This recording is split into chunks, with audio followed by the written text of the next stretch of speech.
상계 오늘 들어가는데 상계는 서로 계산하는 거예요, 여러분. 뭘 서로 어떻게 계산하냐면 갑이 을에게 1억짜리 1억 원 금전 채권이라고 가정할게요. 어떤 채권이 상관없어요. 근데 대여금으로 가정하겠습니다. 대여금 채권이 있어요.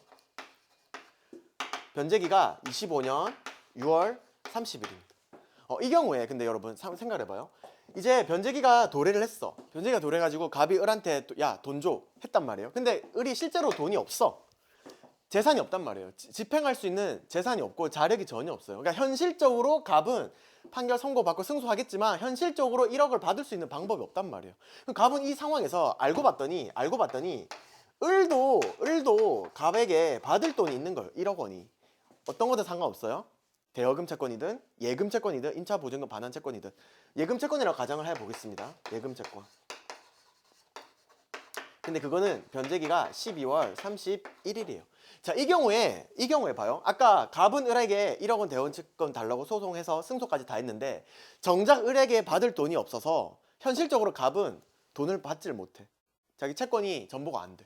근데 갑은 자력이 많은 사람이란 말이에요. 자력이 많은 사람. 을은 자력이 없고 그때 그럼 을은 갑한테 야, 나 이제 돈 줘. 12월 31일 넘었어? 해서 을은 갑한테 돈을 받아가면은 갑 입장에서 너무 부당하지 않습니까? 자력이 있는 게 죄는 아니잖아요. 자력이 없는 게 벼슬도 아니고. 이 경우에 갑의 채권을 담보할 수 있는 기능으로서 이 수동채권이 갑의 자동채권을 담보하는 그런 기능을 하는 겁니다. 그래서 상계는 사실상 담보적 기능이 있는 거예요. 담보적 기능. 이해되십니까?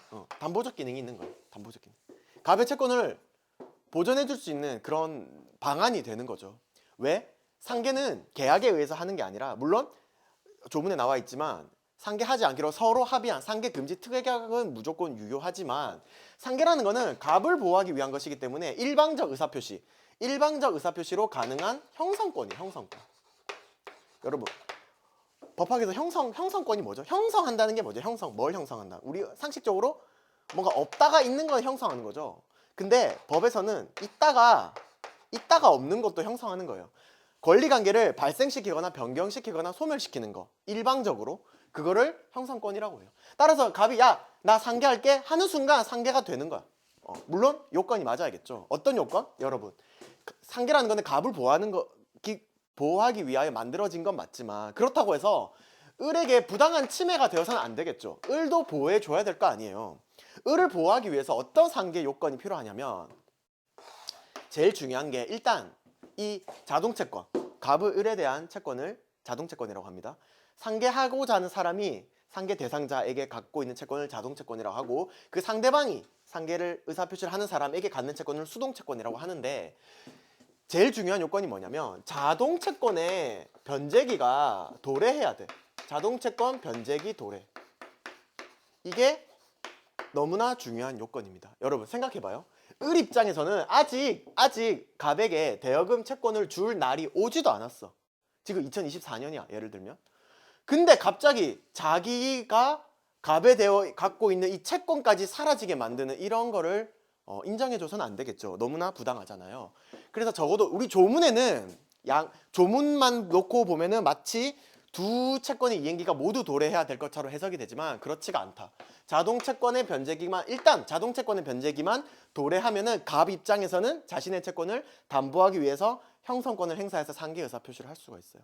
근데 왜 그렇죠? 왜 얘는 도래하지 않아도 되죠? 민법 153조 1항에 뭐라고 나와 있죠? 기한의 이익은 채무자를 위한 것으로 추정한다 돼 있잖아요. 이 수동채권 관점에서 보면 갑이 채무자니까 기한의 이익이 왜 있죠? 기한의 이익. 지금 갚지 말고 나중까지 갚아라. 그 정도의 기한을 줄게. 너에게 이익을 줄게. 이거잖아요. 근데 153조 2항에 보면은 여러분 기한의 이익은 포기할 수 있다고 되어 있거든요. 포기할 수 있다. 그렇기 때문에 수동채권의 채무자인 갑은 기한의 이익을 포기하고 상계를 시켜버릴 수가 있는 거예요. 근데 153조 2항 단서에 보면은 기한의 이익을 포기할 수 있지만 상대방이 이익을 해야지 못한다 되어 있거든요. 그럼 을 입장에서는 25년 12월 31일까지 이자를 받을 수 있는 이익이 있는데 그거를 일방적으로 갑의 상계 의사표시로 포기하게 만들어서 을이 해를 입는 거 아닌가? 이거 153조 2항 단서랑 충돌되는 거 아닌가 이렇게 생각할 수 있는데 그렇지가 않습니다. 왜냐면 상계 효력은 상계 의사표시를 한 날, 상계 의사표시를 한 날 효력이 발생하는 것이 아니라 상계 의사표시를 하면 상계 적상시로 소급해서 채권이 사라지는 거기 때문에 상계 충당하고 남은 거 있으면은 또 채권을 그대로 갖게 되는 거겠죠. 그렇기 때문에 을의 이익을 해하지가 않습니다.